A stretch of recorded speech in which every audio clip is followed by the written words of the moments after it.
Study with PR में आप सभी लोगों का मोस्ट वेलकम है। Study with PR SSC GD की 2023-24 की रिवीजन सीरीज चला रहा है। आज उस रिवीजन सीरीज़ का प्रैक्टिस सेट नंबर 19 है, जिसका पहला क्वेश्चन है आइस हॉकी के खेल में प्रत्येक टीम में खिलाड़ियों की संख्या कितनी होती है। तो इसका उत्तर होगा 6। इसमें से 3 फॉरवर्ड प्लेयर होते हैं, 2 डिफेंडर प्लेयर होते हैं और 1 गोल टेंडर प्लेयर होता है। आइस हॉकी किस देश का राष्ट्रीय खेल है? तो ये कनाडा का राष्ट्रीय खेल है। इसे ओलंपिक में कब शामिल किया गया था? तो 1920 में शामिल किया गया था एंटवर्प ओलंपिक में। और इंडिया से 5 सदस्यीय दल ने हिस्सा लिया था एंटवर्प ओलंपिक में 1920 में। राष्ट्रीय आइस हॉकी चैंपियनशिप 2023 किसने जीती? तो आईटीबीपी ने जीती लगातार तीसरी बार। और आईटीबीपी की फुल फॉर्म होती है Indian Tibet border police force. इसकी स्थापना हुई थी 1962 में और इसकी स्थापना भारत चीन युद्ध के बाद की गई थी। क्वेश्चन नंबर 2 है ममिता लोक नृत्य किस राज्य का है? तो इसका उत्तर होगा त्रिपुरा राज्य का है। और ममिता लोक नृत्य क्यों किया जाता है? तो ये एक फसल उत्सव लोक नृत्य है। हमारे त्रिपुरा में और भी बहुत सारे लोक नृत्य होते हैं, तो एक 1 बाय 1 करके इनको भी देखेंगे। गरिया पूजा, हाई हक नृत्य, होजागिरी, लेबांग, मोशक, ओवा और संगराई, ये सभी त्रिपुरा के लोक नृत्य हैं। हरियाणा का होगा सुहाग, धमाल और फाग।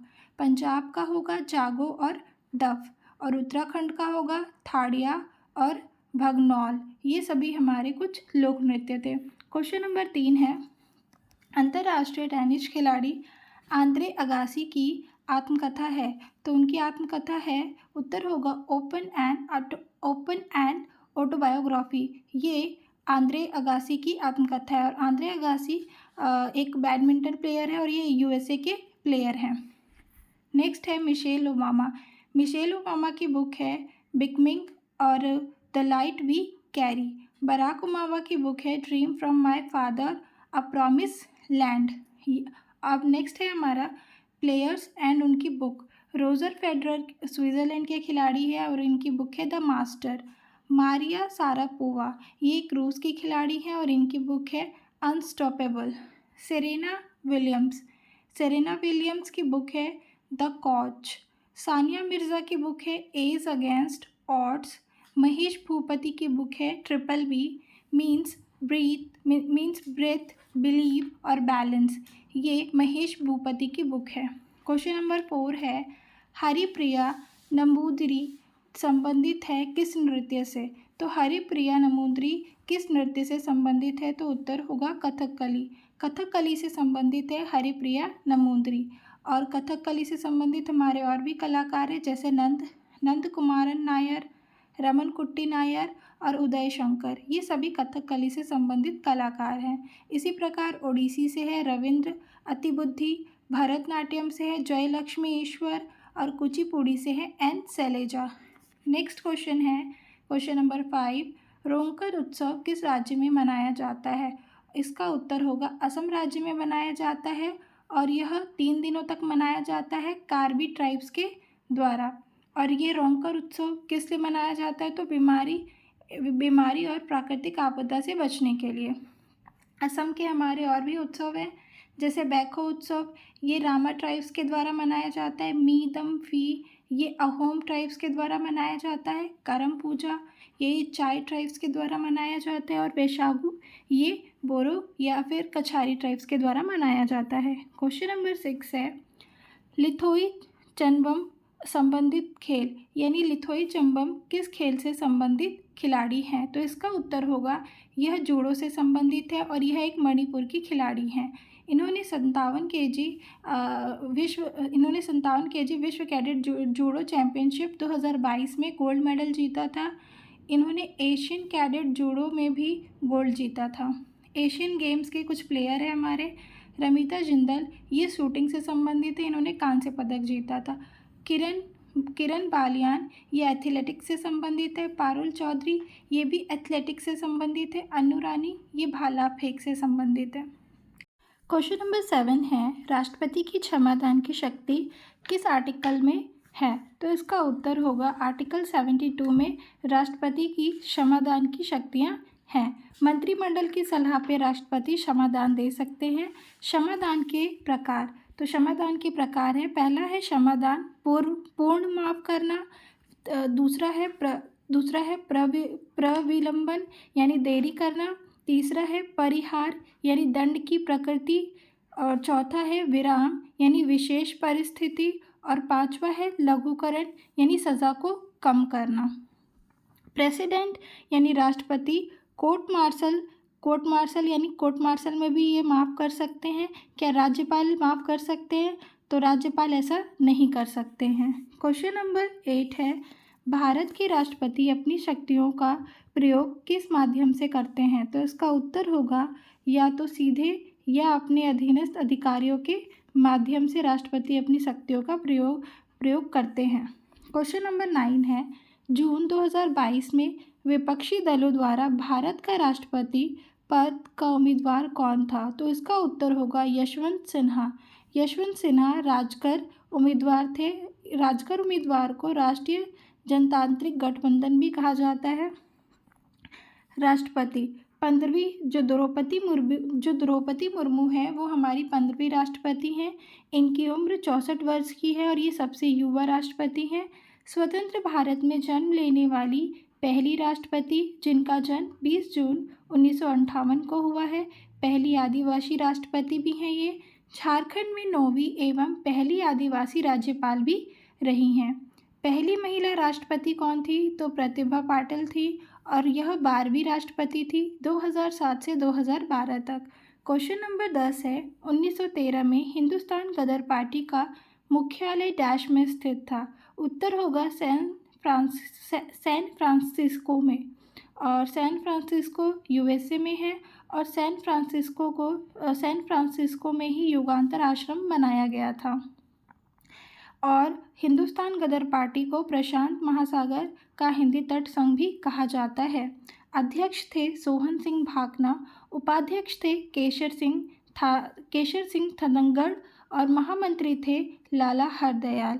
वांटेड बहादुर सैनिक के नाम से गदर पार्टी को जाना जाता था। क्वेश्चन नंबर 11 है, 1928 में मोतीलाल नेहरू ने विधेयक या फिर प्रस्ताव पेश किया था। तो उन्होंने कौन सा विधेयक या प्रस्ताव पेश किया था? तो उत्तर होगा अधिकारों का बिल। 1928 में मोतीलाल नेहरू के द्वारा पेश किया गया था। इल्बर्ट बिल 1883 में रिपन के द्वारा। अंग्रेजों का मुकदमा भारतीय न्यायाधीश भी सुन सकेंगे। क्वेश्चन नंबर 12 है, वर्तमान में पृथ्वी की आयु डैश है? तो इसका उत्तर होगा 4.5 अरब वर्ष। इसी को हम दूसरे यूनिट में भी बता सकते हैं, जैसे 4.54 × 10⁹ ईयर्स।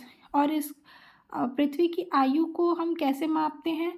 तो रेडियोमेट्रिक आयु डेटिंग मेथड से इसको मापा जाता है। और यूरेनियम बेस्ड अर्थात पृथ्वी की आयु का पता लगाने के लिए इस तत्व का प्रयोग किया जाता है। कार्बन डेटिंग विधि का प्रयोग क्यों किया जाता है? तो पौधे एवं जीवाश्म की आयु का पता लगाने के लिए किया जाता है। क्वेश्चन नंबर 13 है, प्लूटो अब ग्रह नहीं है क्यों? प्लूटो अब ग्रह नहीं है क्यों? क्योंकि इसका आकार इतना बड़ा नहीं है कि इसे ग्रह माना जाए। प्लूटो को बौना ग्रह भी कहा जाता है या फिर उसको यम भी कहा जाता है। क्वेश्चन नंबर 14 है, 2011 की जनगणना के अनुसार भारत में ग्रामीण साक्षरता दर कितनी थी? तो इसका उत्तर होगा 66.77% थी।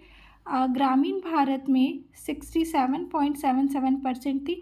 इस क्वेश्चन को एक बार आप लोग अच्छे से देखेंगे कि क्वेश्चन ने पूछा क्या है।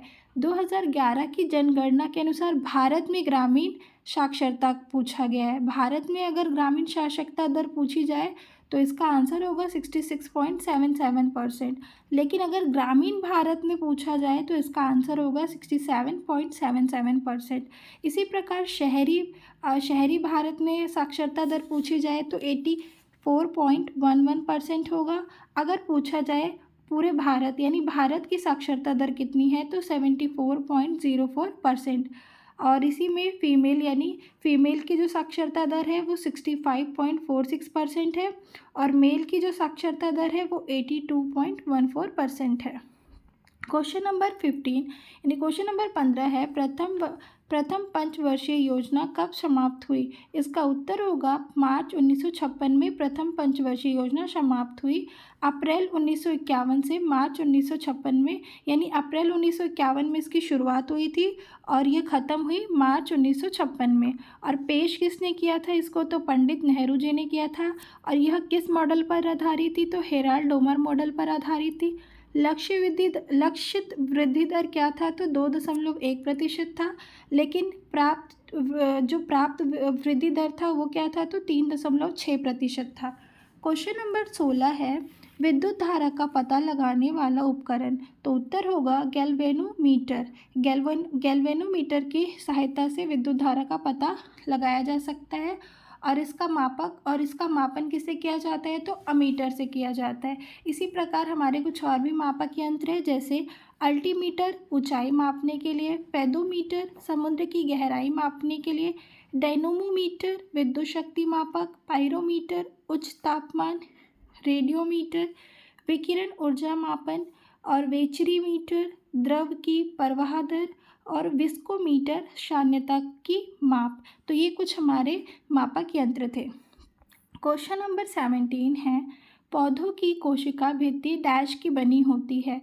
तो इसका उत्तर होगा सेल्यूलोज की बनी होती है। यह एक पॉलीसेकेराइड होता है। क्वेश्चन नंबर 18 है, यानी पाकिस्तान में भारत की पहली महिला IFS अधिकारी कौन बनी है? तो इसका उत्तर होगा गीतिका श्रीवास्तव।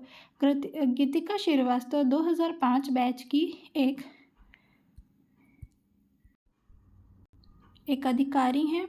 इसी प्रकार पाकिस्तान की पहली हिंदू महिला असिस्टेंट कमिश्नर कौन बनी है? तो ये सना रामचंद्रन बनी है। और इसी प्रकार पाकिस्तान की पहली महिला मुख्य न्यायाधीश कौन बनी है? तो आयशा मलिक बनी है। पाकिस्तान की पहली हिंदू महिला पुलिस ऑफिसर, तो ये मनीषा रुपेटा बनी है। और IFS की फुल फॉर्म होती है Indian foreign services. Question number 19 है, किस देश ने दुनिया की पहली एथेनॉल से चलने वाली कार लॉन्च की है? इसका उत्तर होगा भारत ने लॉन्च की है।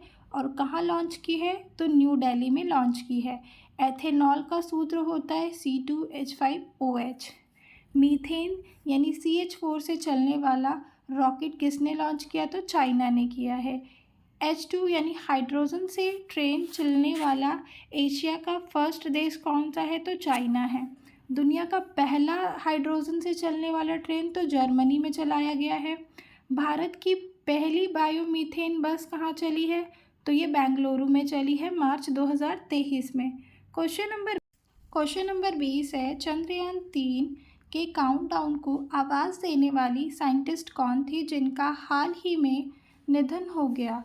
उत्तर होगा एन वलारमथी। एन वलारमथी का हाल ही में निधन हो गया। चंद्रयान 3 के जो डायरेक्टर हैं वो मोहन कुमार हैं। इसरो के अध्यक्ष हैं S सोमनाथन। और प्रोजेक्ट निर्देशक है पी वीर मुथुवेल। और इसको लॉन्च कब किया गया था? तो 14 जुलाई 2023 को चंद्रयान 3 को लॉन्च किया गया था। और इसकी लैंडिंग कब हुई थी? तो 23 अगस्त 2023 को इसकी लैंडिंग हुई थी। और इसको कहाँ से लॉन्च किया गया था? तो श्री हरिकोटा से लॉन्च किया गया था। आज का हमारा होमवर्क क्वेश्चन है, जिस स्थान पर चंद्रयान 3 का मूल लैंडर उतरा है वह स्थान अब क्या कहलाएगा? तो इसका उत्तर होगा शिव शक्ति पॉइंट कहलाएगा। और चंद्रयान 3 को किस रॉकेट से लॉन्च किया गया था? तो LVM-3 से किया गया था। और इसके लैंडर का नाम विक्रम था, रोवर का नाम प्रज्ञान था। पहला चंद्रयान मिशन कब लॉन्च किया गया था? तो ये 22 अक्टूबर 2008 को किया गया था। दूसरा चंद्रयान मिशन 22 जुलाई 2019 को। और तीसरा चंद्रयान मिशन 14 जुलाई 2023 को। तो आई होप आपको आज की ये वीडियो सीरीज़ पसंद आई होगी। तो अगर आपको हमारी ये सीरीज़ पसंद आ रही है तो चैनल को लाइक करें, सब्सक्राइब करें और शेयर करें। Thank you.